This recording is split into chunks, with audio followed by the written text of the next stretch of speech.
Chapter 39, A Happy Ending. Blue found Tumble sitting on a bench under an oak tree outside the school. Even from a distance, he could tell who it was by the slump to her shape. Twigs and dried acorn caps crunched under his feet as he approached, but she didn't look up. "Granny Eve will be out soon," he said. "I'm sure she'll figure out that we're not there." "Okay." Blue decided it was best not to notice if her voice was a little soupy. He sat down beside her and handed her a fistful of money. "Lucy gave me a refund and let me keep the flashlight. She said it was the least she could do." Tumble shoved the dollars into her pocket. "Great," she muttered. "I'm going to need to buy a new book to read." Blue wondered what you were supposed to say to someone who just found out their hero was a fraud. Maybe there wasn't anything. Even if his dad showed up right now and apologized for everything he'd done, Blue would never feel quite the same way about him. "I guess you think I'm pretty dumb, don't you?" said Tumble. "Crazy Lily Wilson with her crazy ideas about being a hero." "I think Maximal Star is a selfish moron," said Blue. "Yeah, but what does that make me?" "It makes you an optimist." Blue hesitated. "Am I supposed to call you Lily now?" She kicked an acorn cap. "I don't know," she said. "I wanted to be Tumble because Tumble could be a hero, and Lily was just some girl." "I bet you weren't ever just some girl," said Blue. "Do you want to know my favorite thing about Tumble?" She didn't answer. "Tumble always believes there's a way to fix things. It's maybe the most impressive thing about her," he said. "Even when everyone else thinks something is impossible, Tumble's there saying, 'Maybe not. We have to try.'" "How can that be your favorite thing about me? I've only ever made things worse. I almost roasted myself. I let gerbils attack Ida. I got Millie Flat's heart broken, and unless Howard develops a sudden passion for swamp cakes, I may have ruined his life. Everyone will know he's been faking all this time, and he's going to be... The alligator's going to... It's so horrible." She took a deep breath. "And on top of all that, we didn't convince Mom Myrtle of anything. And there's only one day left before she chooses the Montgomery who gets to go into the swamp. What could we possibly do to fix it all in one day?" Blue shrugged. "I don't know. I'm not very good at optimism." Tumble fell quiet. Blue looked around for something to comment on, but all he saw was one of the starlets heading toward the tour bus with clipboard. "I guess you had the right idea days ago," he said at last, trying to make his voice light. "Someone really should go after that alligator and give it a kick in the tail." Tumble huffed. "It would serve it right, cursing people for no good reason." Blue nudged her with his shoulder. "You probably really would kick Munch if you met him.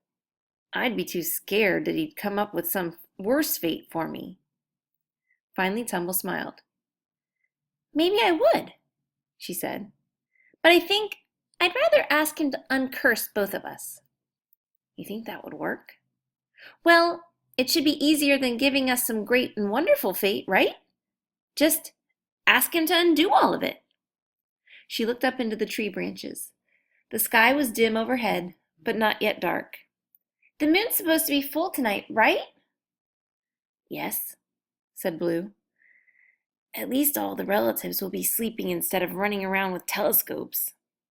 "Mom Myrtle's not even going to live long enough to see the red sickle moon." Blue nodded. It made him sad. Mom Myrtle was difficult, but he couldn't imagine life at the Montgomery house without her. "Maybe she's wrong about everything," he said. "Or maybe she's just playing a trick on all of us. Maybe she'll live to be 100 and spend her days laughing at everyone who fell for her prank." "I'd like that," said Tumble. "That would be a happy ending." It wouldn't really, Blue thought. So many things would still be wrong. But it was a very optimistic thing to say, a very Tumble thing to say, and he knew better than to argue with that. "Humans, always getting the story wrong in your own favor. That monster Munch, that evil beast, cursing children, eating them even. How could he? Why would he? What, oh, what shall we do? Making it all about me, when the boogeyman has always been you. Almira stabbed Walcott. Did I mention? It was decades after we parted ways. She slipped the dagger between the fifth and sixth rib, just shy of the heart. Why would she? How could she? Don't you already know? Her son was born with such a terrible fate. Tumble's fate, as coincidence would have it. Disaster struck that boy again and again, and Almira felt it every time as a blow to her own conscience. Get rid of Montgomery, she thought, as I should have that night. Fix it once and for all. Another curiosity of the human imagination, this idea that you can unbreak something. Piece the fragments of shell together and put the egg back in its nest if you like. What's inside will never fly. Walcott lived, of course. Both of them lived great long lives as they'd wanted. Healthy lives, wealthy lives. They were given exactly what they chose for themselves on that night, 200 years ago to the day, when they crossed the Okefenokee to meet me under the impossible moon. Chapter 40, Impossible Moon. The light was wrong on Tumble's face. She was trying to sleep in her new bedroom, and like before, she was lying awake. She wanted to go out to the RV. She needed to. But Tumble had decided that if she couldn't get anything else right lately, she could manage this one thing. She was going to spend the night in this bed, and then when it was over, she would know that she had at least tried to do what her parents wanted. One night. She could give them that much. Tumble lay there, hating the house more and more as the hours ticked by. Instead of letting her sleep, the house forced her to think about Jason and Maximal Star and the Montgomerys, about how wrong she'd been at every turn this summer. She was busy prodding these thoughts until they were tender, so she didn't notice right away that the light had changed. It was pouring in through the window, spilling across her sheets, staining the white walls of the bedroom pink. Pink? It hadn't been earlier. With no curtains in the house, it was impossible not to notice the brightness when the moon was full, as it had been when Eve Montgomery drove her and Blue home that evening, as it had been when she climbed into bed not long after. Tumble frowned, not yet curious enough to go look outside. Slowly, the pale pink light grew darker and darker, until the cream-colored quilt spread across the foot of the bed looked like it had been soaked in blood. The box springs shrieked as Tumble rolled over. The rug under her bare feet was soft. She went to the window and blinked out. Realization settled over her like a fog. The whole night had gone that deep, dim, bloody color. And the moon, she had to press her face against the glass and tilt her head to find it in the night sky. The moon wasn't full anymore. Tumble had traced the circle of it against the Thunderbird's window as Eve drove them home. It wasn't a circle now. She stared at it, not quite believing, but hoping. It was a red, red moon. It was a sharp, sharp sickle. It was a chance when she'd been certain they'd run out of them. Am I dreaming? She thought. At that moment, a flash of white caught her eye. She squinted. Someone was coming up the dirt road toward the Wilsons' driveway. She might not have noticed him through the trees, but he was running with a twinklingly bright flashlight. The beam bounced up and down with the motion of his hand. What do you know? Thought Tumble. It really does look like a shooting star. Maybe even the kind you could wish on. She threw on her clothes. She grabbed her daisy backpack and filled it with everything she had collected over the months and months of heroism training. Compass, maps, water bottles, matches. Who cared if Maximal Star wasn't what he claimed to be? Some of his advice had to be good, and Tumble could use it for good. She would. She had to try. She found Blue in the yard, tapping on the RV's door and shining his flashlight at the window. When he spotted her, he said, "It's impossible. I was having a nightmare and when I woke up, but all the relatives are asleep. None of them even suspect." And Tumble said, "We'll need a boat. Chapter 41. Thieves. They couldn't stop looking up. The moon was sharp as a blade and had hung over them, so very red. "It looks like a smile," said Blue. Maybe a cruel one, said Tumble. She tripped over a tree root, and Blue grabbed the back of her backpack to steady her. My hero, Tumble muttered. "Not for long," Blue said. "We're going to do like you said. We're going to tell Munch we don't need a great fate. We're going to ask him to uncurse us, and that'll be that." The road through the woods to Goat's trailer was longer on foot, but it wasn't a hard trek. The frog song grew louder as they walked. I can't quite believe this is happening, said Tumble. When I saw the red light, "I know," said Blue. "I was wide awake, but for a few seconds I thought it was a dream." Is it? Tumble tried to think through what she had wanted to say. Does this all seem too easy? Can it be just me and you awake? How can it be tonight? Right when we need it more than ever? After everything? "I think it was always going to be tonight," Blue said. "I realized when I saw the moon. There's a carving in Howard's bedroom of Walcott pointing up at a circle. I think it's supposed to be a hint about the full moon turning into the sickle." So Mom Myrtle lied to everyone? Maybe she doesn't know. Or she's got her own plans, and the review is just a way to have fun and make sure the relatives don't leave before she dies. Tumble was glad Myrtle Montgomery wasn't her great-grandmother. A couple of minutes before they reached the trailer, they turned off the flashlight. It's wrong, isn't it? Tumble said, whispering despite the fact that Goat couldn't possibly hear them from inside. To steal from him? Blue didn't answer right away. But everything is wrong, he murmured finally. It's wrong for Granny Eve to lose people she loves. It's wrong that Howard has to lie to everybody so they won't be afraid for him. And it's wrong that you can't win, said Tumble. Everybody should be able to win sometimes. It's wrong that your heroing always backfires, said Blue. If you weren't cursed, you could be a better hero than Maximal Star ever was. Tumble didn't know if she believed that, but the idea that she would never get to try to be that hero, to make up for everything, that was the worst. When they stepped out of the trees and into Goat's yard, it didn't take them long to spot the problem. Where's the canoe? Said Tumble. It's supposed to be on the bank.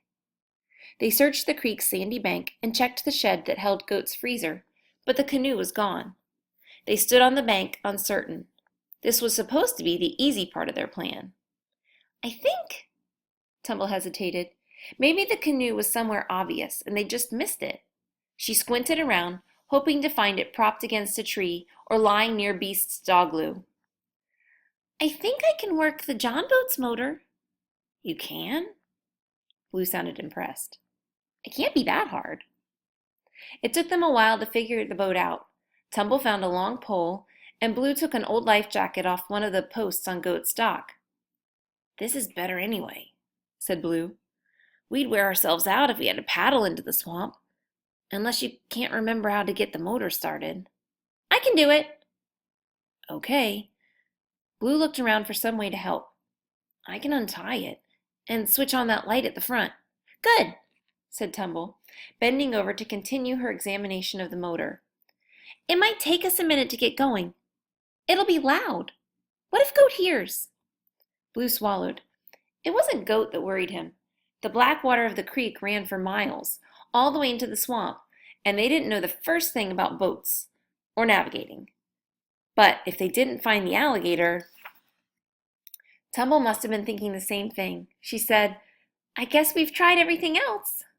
Right. They looked up at the moon. Should I steer? Said Blue. Tumble shrugged. Do you know how? Chapter 42. Splash. Blue did not know how to steer a boat. Neither did Tumble. Turning the motor was confusing. Left and right were backward, and even with the light mounted on the front, they nearly ran aground 3 times before they were out of sight of Goat's trailer. Tumble wasn't sure she had angled the motor correctly. The nose of the John boat seemed to be too far out of the water. She didn't know if that was her fault. Even if it was, she didn't know how to fix it. At least we're going forward, Blue said over the engine's growl. Tumble sat on the bench in front of him, holding the long pole and wearing the life jacket he'd found. The jacket was dirty, and the straps were fraying. Tumble hoped it would still float in an emergency. "You do know how to swim, don't you?" she asked Blue. "Of course," said Blue. "Wait, you can swim too, can't you?" Tumble tried not to be annoyed at the sudden horror in his voice. He was only imagining all the different ways she could die in the swamp, which was perfectly reasonable. "Yes," said Tumble. "I was just wondering if I should give you the jacket." "No," Blue said hastily. "No, no, you should definitely keep it. It looks good on you." Other than the jacket and the pole, Tumble's backpack and the flashlight were their only supplies. Tumble was glad she had put the bug spray in the pack. Even with it on, they were both swatting a lot. In places, the route ahead was so narrow and overgrown with vegetation that they thought for sure the boat wouldn't make it. Once, Tumble spied part of a fallen tree sticking up out of the water just in time for Blue to pull up the outboard. They slid over the tree, and thin limbs screeched against the bottom of the boat. They barely made it. It was only with the help of the current, a lot of luck, and Tumble's well-timed use of the pole to push the boat off that they managed it all. Unfortunately, Tumble put so much muscle into that task that she lost her balance and fell into the bottom of the boat, dropping the pole into the water. By the time she sorted herself out, they were drifting away from the tree, and the pole was out of reach. "Maybe we won't need it again," she said, trying to sound hopeful. Soon the creek narrowed in front of them, and Blue steered them carefully between the banks. The roots of the tall trees on either side were growing down toward the water like gnarled, grasping fingers. Blue held his breath and concentrated, and then they were through, slipping between the tree roots and out of the creek entirely. The stream had taken them into a stiller body of water that opened up more and more until Tumble and Blue were gliding through an eerie landscape choked with lily pads. Cypress trees, bearded with Spanish moss, surrounded them. The moonlight stained the pale trunks red. "Blue, if we follow the moon—" It only took a moment for him to realize what she meant. The moon shone down from over the treetops. They would run aground. "Maybe we're supposed to walk now," Tumble suggested. Blue rubbed at a bite on the back of his neck, thinking, "What if we need the boat later? We can't carry it." "We have to listen to the moon, right? Or they wouldn't have carved it into your attic." Blue guessed that made as much sense as anything else, but there was another problem. "I'm not sure how to park the boat." "Just drive it kind of slowly at land, I think, and don't get the propeller stuck in the mud." "Okay," Blue said, wondering if he could manage that. "Let me know when we're getting really close to land." Tumble nodded. She directed Blue through the cypress trees, following the moon. "Wait!" she said, as a deeper darkness fell over them. "There's a cloud blocking it." "The moon's not going anywhere," said Blue. "I know that, but we need—" Tumble trailed off. Suddenly she switched off the boat's light. She knelt at the front of the John boat, staring hard at the red-tinged water off to the right. "What?" Blue said. Nerves were zinging through him. His grip tightened on the tiller. "It's not—" He didn't realize he was expecting a giant alligator to pop up at any moment, until it didn't happen. "The water's red," Tumble said so quietly that Blue almost couldn't make the words out over the sound of the motor. "Yeah, I know. Everything's kind of red." She was excited now. She pointed. "It's a reflection of the moon." "So?" "Blue," she said, annoyed. "There's a cloud over the moon, but not over the reflection." "That's not possible," he thought. But as he stared into the water himself, he realized Tumble was right. "The carving! That's why Elmira was pointing down." Tumble's voice echoed through the swamp. "We're not supposed to follow the moon.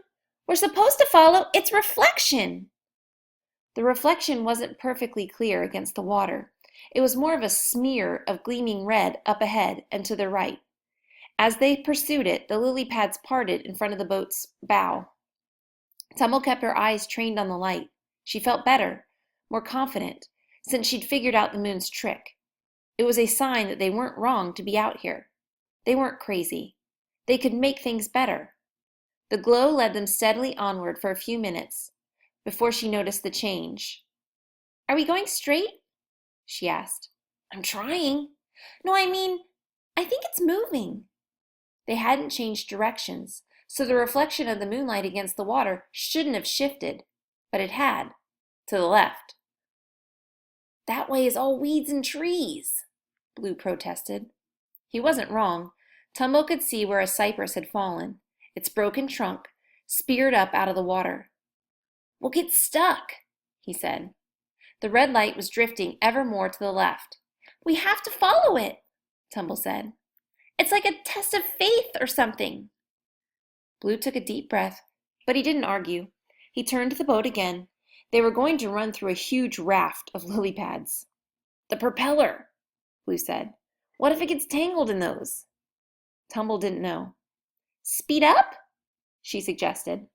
"That way we'll kind of mow through them." Blue had figured out how to go faster. The boat sped up. "Faster than that," said Tumble. Suddenly they were zipping forward, toward the lily pads, then into them, the water behind them churning to a froth. They were doing it. "Yeah!" Tumble shouted over the outboard's purr. "We're coming for you, Munch! Nothing can stop us!" Something shrieked against the hull. The boat bucked under her feet. Then it wasn't under her feet at all. Tumble was in the air. She was falling. Splash!